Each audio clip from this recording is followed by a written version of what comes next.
Estamos con la doctora Jacqueline Pechard del Comité de Participación Ciudadana del Sistema Nacional Anticorrupción. Doctora, bienvenida, muchas gracias por aceptar esta entrevista. Al contrario, encantada.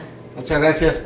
Lo primero es, ¿cómo va el proceso de la implementación del Sistema Nacional Anticorrupción? Es decir, es un entramado institucional legal tan complejo que pues hace un año nos decían no nos hagamos expectativas a corto plazo del Sistema Nacional Anticorrupción. ¿Cómo vamos a un año de todo eso? Bueno, yo diría que vas haciéndose visible, teniendo una identificación, digamos, en la sociedad. La construcción del sistema es una construcción institucional compleja, porque no solamente pasa por el nombramiento del fiscal especial anticorrupción, que ha sido como lo que ha llamado más la atención, sino también por los magistrados de la sección especial del Tribunal Federal de Justicia Administrativa. Y cuando uno voltea hacia los estados, porque este es un sistema nacional, pues entonces uno ve la cantidad de actores que están involucrados. No es solamente el Senado y el gobierno federal, sino que son los gobiernos estatales, los congresos estatales. La participación de la sociedad civil pues es, digamos, la marca distintiva del sistema, y cuando uno voltea a los estados ve que la masa crítica de sociedad civil en los estados es muy asimétrica. Hay estados muy fuertes con una sociedad civil muy activa y hay otros que es muy débil, prácticamente inexistente.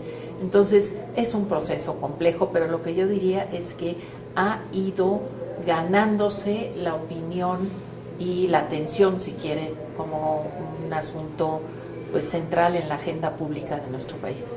En este proceso, ¿cómo percibe usted el trabajo de las organizaciones que integran la red por la rendición de cuentas, y cómo desde este Comité de Participación Ciudadana, pues digamos, pueden irse acompañando? Es decir, es un proceso en el que se requieren muchas manos, y por eso de ahí este acercamiento. ¿Cómo se ve desde ahí? Bueno, yo considero que la Red por la Rendición de Cuentas ha sido uno de los aliados fundamentales del Comité de Participación Ciudadana, si se me permite decirlo así. Nosotros estamos no solamente obligados, sino que entendemos que si no tenemos el acompañamiento, la cercanía, e incluso que nosotros podamos ir viendo cuál es la agenda que va poniendo la propia red y otras organizaciones de la sociedad civil. Lo que tiene la red es que, como es un conjunto de organizaciones sociales, pero también de entidades públicas, lo que nos ayuda es a identificar cómo se va sentando una agenda que para nosotros es clave, porque ustedes llegaron desde antes que nosotros. Entonces, para nosotros ese aliado de la red es clave, no solo para poder potenciar la propia agenda que tiene el Comité de Participación Ciudadana por ley, porque por ley tenemos que ir desarrollando ciertas actividades, sino hacer nuestra la agenda de la Red por la Rendición de Cuentas. Es nuestra mejor apuesta. Doctora, a mí este día particularmente tengo una pregunta que tengo muy insistentemente en la cabeza. Es decir, la tradición en México, la cultura de la transparencia y la rendición de cuentas, pues es relativamente corta. Ya llevamos discutiendo estos temas 15 o 17 años, implementando o creando o diseñando organizaciones o instituciones en este proceso o en estos años. Y la pregunta que tengo es si lo logrado hasta ahora nos indica que vamos por el camino correcto. Es decir, se ven desde los ámbitos del poder, desde los espacios de poder, que hay unas serias resistencias a que las cosas sean distintas. Hay unas serias resistencias a que la transparencia sea un atributo básico de nuestra democracia. Hay resistencias a la rendición de cuentas. Hay resistencias a que la corrupción no sea visible. Entonces, mi pregunta es esa: ¿estamos por el camino correcto? Yo creo que el diseño del Sistema Nacional Anticorrupción es un muy buen diseño para el momento que vive México, que es un momento de irrupción y de fortaleza de la sociedad civil organizada. Es decir, esto es algo que hace 20 años no existía. Entonces, en este momento, poner en el centro a las organizaciones de la sociedad civil como los grandes vigilantes, como quienes están elevando el nivel de exigencia frente a las instancias públicas, que presentan tantas resistencias. Entonces, el camino que han recorrido las organizaciones de la sociedad civil, particularmente en el tema de transparencia y rendición de cuentas, es un trayecto que nos habla de que vamos por el buen camino, y el Sistema Nacional Anticorrupción no se entiende sin la participación activa y la incidencia de estas organizaciones, en buena medida con un liderazgo fuerte de la Red por la Rendición de Cuentas.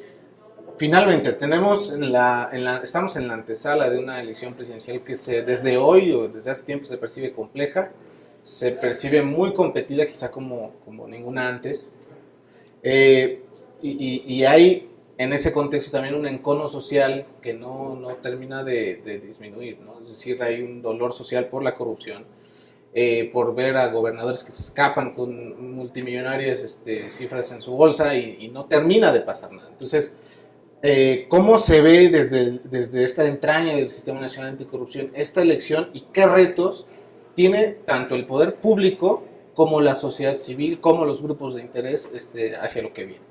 Yo creo que esta elección efectivamente es una elección, pues yo diría, única, no solamente en la complejidad de su propia organización, que lo que habíamos ganado era que la organización de las elecciones era algo que ya estaba dado, ya estaba resuelto, y hoy la complejidad del modelo institucional que ha centralizado buena parte de las funciones sin que de plano se haya eliminado la intervención de autoridades locales, hace complejo ese entramado institucional, pero yo diría que sobre todo el problema está con los actores políticos.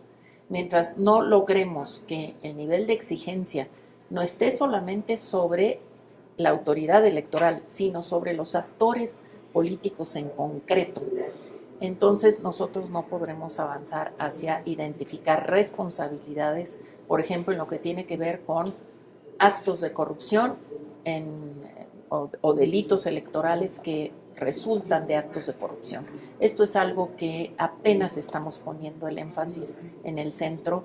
No solamente ha habido delitos electorales por robo de credenciales, sino delitos electorales que devienen de desviación de recursos públicos muy claramente, y esto es apenas algo que empieza a colocarse en la agenda. Esto, por supuesto, que hace más compleja la elección, va a ser una elección muy muy discutida y al mismo tiempo pues con muchos retos para que la autoridad pueda dar buenas cuentas, pero sí creo que el énfasis debe estar en los actores políticos para que la autoridad pueda realmente desarrollar lo que son sus funciones y las prácticas, las rutinas que ya sabe hacer muy bien, digamos, el INE, el Tribunal Electoral, ¿no? Permítame una última. ¿Por qué hoy es importante hablar de estos tres conceptos, esta tríada de corrupción, poder e impunidad, que pareciera que van de la mano, o casi siempre van de la mano, y además le incluimos un enfoque de derechos? ¿Por qué vale la pena? Bueno, yo creo que el centro del enfoque de derechos es clave. Con frecuencia no entendemos que la corrupción daña, mina nuestra posibilidad de ejercer, de disfrutar nuestros derechos humanos, que pues todavía nos queda muchísimo para poder efectivamente ejercerlos. Entonces, poder eslabonar de qué manera la corrupción, el involucramiento del poder en todas las redes de corrupción, que es algo en lo que hemos insistido, pues en esa medida vamos a poder identificar de qué manera sí se daña, sí se afecta el ejercicio de los derechos humanos. Y yo creo que nuestra sociedad tiene 20 años luchando y poniendo en el centro los derechos humanos, y cómo la transparencia y la rendición de cuentas son claves para hacer posible, ¿no?, el ejercicio de los derechos. Entonces a mí me parece un acierto de la red que hayan puesto estos 4 elementos, 4 dimensiones, digamos, a analizar y a conjuntar para ver cómo se influyen unos a otros y cómo hay que atacar efectivamente las redes de corrupción, ¿no? Doctora Péchac, muchas gracias. Gracias por esta Gracias. entrevista, gracias por acompañarnos también en este seminario. Le agradecemos este espacio. Yo soy Jesús Caudillo. Nos vemos en la siguiente entrevista.